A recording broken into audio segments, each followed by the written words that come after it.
Okay, I saw a video on Instagram the other day and it got me to thinking, have you been pushed so far to your limit at work that you fantasize about going out in a blaze of glory, right? Well, somebody did that. Now, I know this video is a little old, but it's new to me and I just saw it the other day. So if you've seen it before, let me know in the comments. Let me know what you think. The video of a woman named Beth McGrath. She worked in electronics at Walmart. And she got so frustrated one day that she picked up the intercom and did this. Check it out. Attention Walmart shoppers and associates. My name is Beth from electronics. I've been working at Walmart for almost 5 years, and I can say that everyone here is overworked and underpaid, and customers poorly every day. Whenever we have a problem with it, we're told that we're replaceable. I'm tired of the constant gaslighting. This company treats their elderly associates like shit.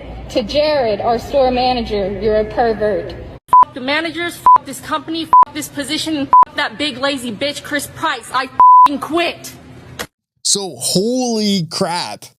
She took down everybody, Jared, Chris Price, obviously their leadership in the store, right? But then I found it interesting that I would have guessed that something to push her this far would have been very personal, very specific to her. Maybe she got a letter of warning or whatever the situation may be. But it was more about how the group of employees were treated as a whole versus just something personal to her. I mean, she called out how elderly employees were treated and all those types of things. So I feel like something happened to her that triggered this and there was a tipping point, but she had been thinking about how the stores or the company's overall treatment of all employees was so substandard that she had no choice but to take this approach to quit her job. In today's video, I want to talk about different ways to resign, the pros and cons of each, and what may best suit your situation, because not all of these suit every situation. And sometimes there are consequences. So let's talk about the first one, which is the loudspeaker way to quit. This is Beth's way, right? We just saw it on video. And the pros are it's empowering. It feels good, right? Wow, I just got all that off my chest. I'm sure there was probably some applause for Beth from the store employees, from her coworkers, right? It makes a statement. But what are some cons? Hey, I don't know about your parents. Tell me below. But my parents were always like, don't burn bridges, take the high road. Beth took a blowtorch to these bridges. I mean, just took them out. She's like, I'm done. But the other con is it follows her around forever on the internet. Now, you may remember I did another video, and this one was about a woman named Brittany Peach who recorded herself getting laid off. I won't be able to add any kind of specifics on numbers or... Wait, yeah, no, can you explain for me why Brittany Peach is getting let go? And it went viral and all the things. Now, it's similar to Beth in the fact that it's still going around, right? And it did impact, in Brittany's case, her ability to get a job. I believe, as I recall, she was unemployed for about 8 months because people saw that and probably had some hesitancy in hiring her. So I bet the same happened for Beth. And if anybody knows what happened to Beth, if she got another job, God willing she did, I'd love to know what happened to her, because I suspect it impacted her ability to get another job. That's going to follow you around and that's going to impact your brand. So it's a little upfront where you feel great, but it's got long-term lingering consequences that you probably don't want to deal with. And I would bet Beth looks back with this somewhat prideful that the approach she took, but I bet there's some regret there because she has felt some of the consequences. So again, this approach is great for going viral, but it's not great for your long-term career. Okay, let's switch gears a little bit. Let's talk about the professional approach. I know I kind of run fast and loose with the word professional, but I've always taken this approach. Now, I will say a little story of my own. I did not take this approach once. I did not give 2 weeks notice. I left at lunchtime. Now, I didn't just ghost. I actually said, I remember it vividly. I did have another job lined up to go to, but I was at this employer for 3 weeks and a half a day. And I got so frustrated. I just said, I am leaving right now. I expect my last paycheck, blah, blah, blah, blah, blah. I hit enter and I was in my car before anybody could be the wiser and I was gone. And I got my check and then that was it. But it felt really good. But normally I take the approach of giving 2 weeks notice. Now, there's been lots of conversation in the comments of a lot of my other videos. Don't give them the satisfaction. Don't give them the 2 weeks notice. It's a courtesy. I'm going to talk out of both sides of my mouth. I understand that. And 2 weeks notice is a courtesy. And some employers will actually say, okay, I appreciate the notice you're giving me, but today's going to be your last day. And they can walk you to the door. Now, I think it's a good practice for those employers in that situation to actually pay you out your notice. But that's just me. Other people might argue it differently. But if you give your 2 weeks notice, this is what happens beyond that. You take the high road, even if it's a toxic work environment and all that type of stuff. You keep your reputation clean, and it preserves any references. And I know I've talked in other videos where I often say these large companies, like the ones I've worked for, will actually, when reference checks are done, they're only checking for dates of employment and for job title, right? They're not actually saying, was Jane a good employee or was Bill a bad employee, right? They're actually just looking to say, yes, what they put on their application is actually factually correct. But some smaller companies will actually give a reference. Yes, Jane was a great employee and Bill was a jerk, right? Those types of things. So if you're leaving on a high road, you don't have to worry about what reference checks are going to say or anything like that. You know, you took the high road and it's going to inform a clean transition to a new job. So I told you that story about me leaving at lunchtime and not coming back. I did send a note, but there are people that just leave and don't come back. Either it's the end of their shift and they're just done, or, they go to lunch and don't come back, or whatever the circumstances may be. But then that does leave everybody scrambling, more so depending on the environment you're in, whether it's customer service or whatever. Sometimes people will have a hard time covering for you. You're thinking, Rob, that they deserve it. They treated me like crap, so they can now scramble without me there. I don't disagree with you, but it could still have negative ramifications down the road. Even though I agree that most exit interviews or conversations with your boss about leaving, usually any type of feedback may fall on deaf ears. But on the off chance some of that feedback could make the workplace better for you, better for your replacement, or better for your coworkers, then why not have that conversation? But some people don't like confrontation, right? So that's why they take this approach. They just leave and never come back and don't respond to messages. And here's the other thing. Especially if you work for these large organizations like I did. If you take that approach and just leave with no notice, that HR department will likely mark you ineligible for rehire. So if you ever approach that employer again, that's going to pop up, especially if you're in a situation where, say, a Walmart, say you're in Bentonville, Arkansas, and you work for Walmart. There's not a lot of other things there, right? So if you burn a bridge at Walmart, you can never go back there, and they can absolutely deny you the right to come back there and make you ineligible for rehire, no matter how much you kick and scream about it. So consider that. May feel good in the moment just to leave and not come back, but it does have consequences. It screams that you are unreliable, especially if you start having a history of doing this. We live in a huge world, but it's also really small sometimes. People know reputations, and that follows them around even as much as they try to avoid it. So think about these consequences before you make a snap knee-jerk decision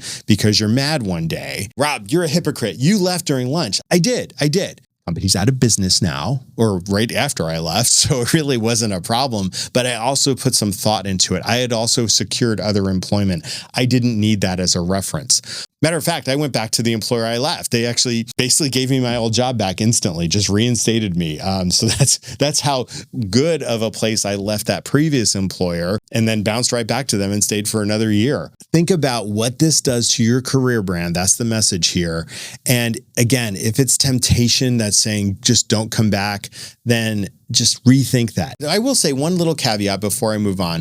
If it's about your mental health, or if it's a safety issue, right? If you don't feel safe in the workplace, then maybe the ghosting is the way to go, right? Don't come back from lunch. You have to protect yourself. But I would say follow up with an email. Yes, I did leave today, but here's why. Here are the reasons. And they may still mark you ineligible for rehire and all the things. But if it ever comes up in conversations with another employer, you can say, hey, look, yes, I did leave this company immediately, but here's why. I felt unsafe, or it was causing me harm, or whatever the situation was. And that will be perfectly understandable.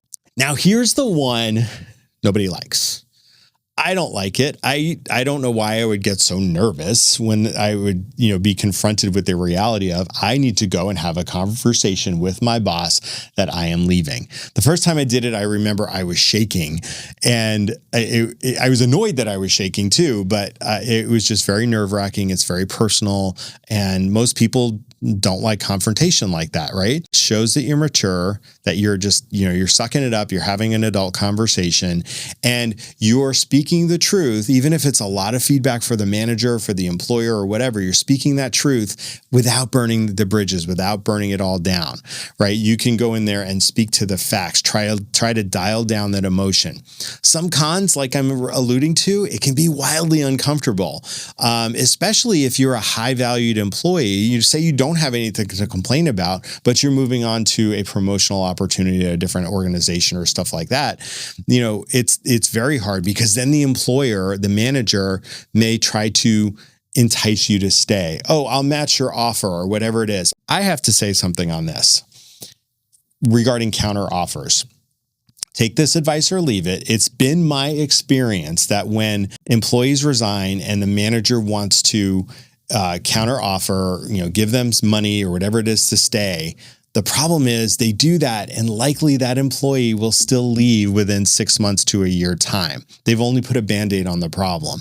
While it may be enticing to say, okay, I will stay and take your raise and promotion or whatever it is, it could also backfire. So really think about, okay, do I want to stay in this environment? Maybe it's not, negative, right? You actually like the company, but you were going to this new job, you were recruited away, and your company paying you something to stay actually works. That I've seen that as well. But I would say 9 times out of 10, those people that take those stay packages or counter offers typically will leave within a year's time or what have you. But going back to having that direct conversation, there are no negative consequences to this, as long as you keep it professional and as long as you keep it cool. It usually earns you some respect, even if the manager is mad that you're leaving, and it keeps all of your bridges intact. So there really aren't any negative consequences as long as you're the bigger person in the situation. And again, from a career branding standpoint, this one says you're honest, mature, you're capable of handling a tough conversation. Sometimes you meet with your boss and have this conversation, you perform better in that conversation than they do,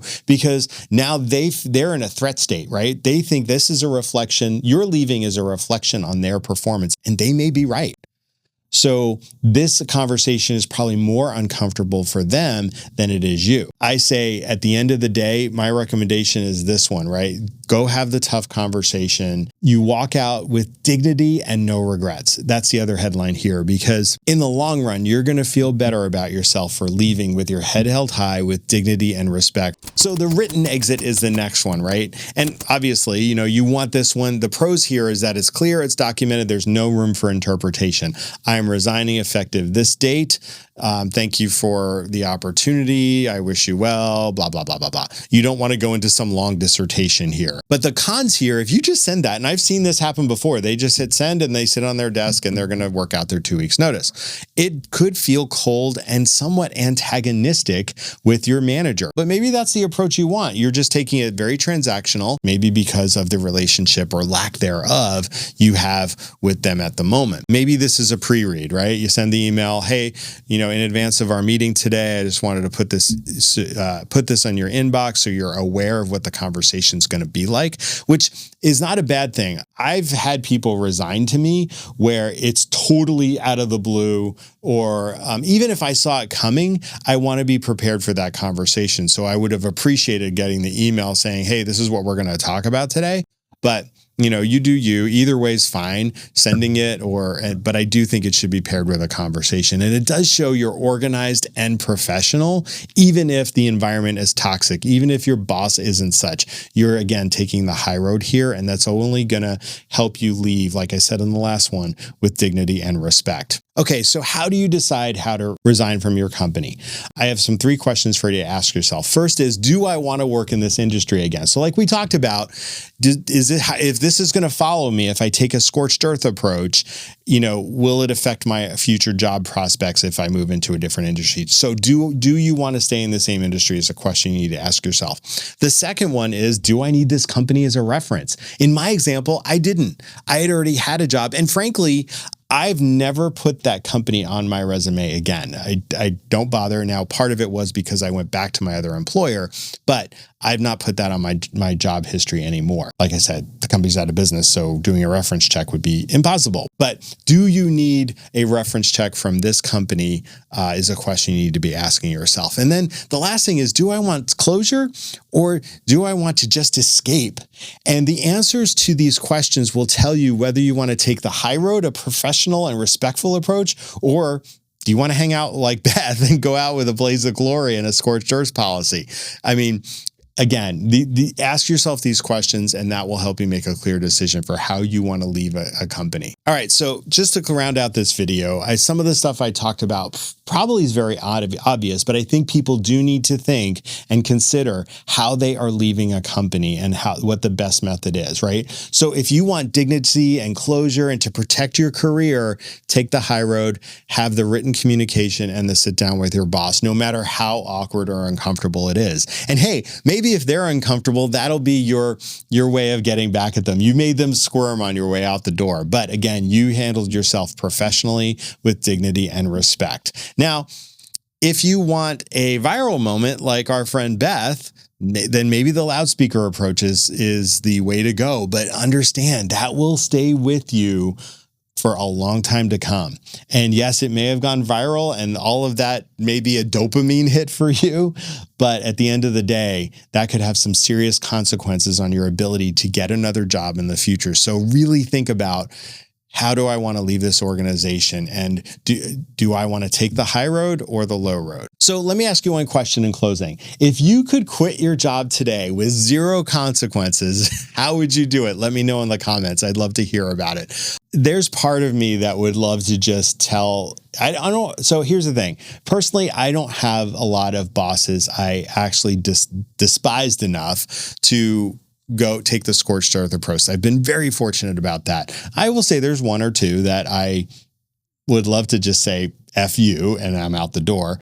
I think I did that once. Anyway, by and large, I took the professional route and it paid off without having any viral moments or without, following me around in the form of references. So please, again, I say, take a deep breath, don't react, and go out with dignity, respect, and taking the high road no matter the situation. You will look back and not regret those types of decisions. So again, my name's Rob. I hope you're in a good job that you don't have to quit. But if you do, I hope you found this video helpful. And let me know in the comments what you think. And until next time, take care. This video was recorded and produced by Just Talk Studios, the premier video podcasting studio in Bellevue, Washington. Visit justtalkstudios.com to learn more and book your session today.